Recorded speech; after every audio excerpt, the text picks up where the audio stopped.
Hi, Aviva Gaskill, the Communication Mentor here. I want to talk a little bit today about how to communicate with somebody who's really, really anxious. It can be so tough to communicate with someone when they're breathing heavily, they're in an excited state. So here are just a few quick tips. One thing is not to say calm down.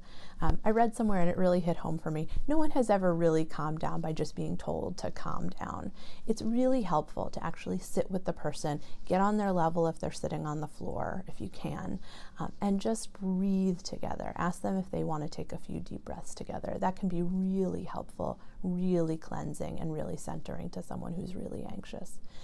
Ask the person to tell you why they're feeling so anxious. Again, it's really calming to just sit and talk about what's going on. Listen carefully and ask them clarifying questions, and maybe do a little reflective listening. So if the person tells you that something's going on at work, tell them, yeah, it sounds like you're really feeling anxious lately because of some of the things that are going on at work. How is your boss handling this situation? Or whatever it is that might be helpful in terms of questions to ask.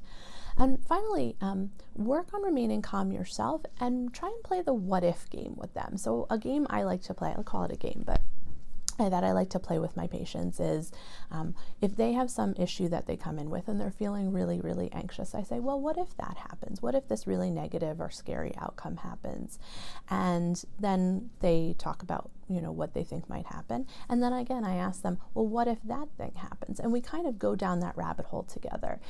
The issue may not be resolved and it may still feel really scary for them, but they've kind of teased it out in a way that helps them feel a little bit calmer and their brain can kind of resettle a little bit in a different place. So that's usually pretty helpful.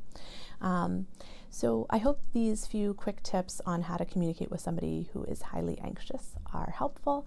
Feel free to email me with questions, comments, ideas, or thoughts for future episodes at aviva@avivagaskill.com.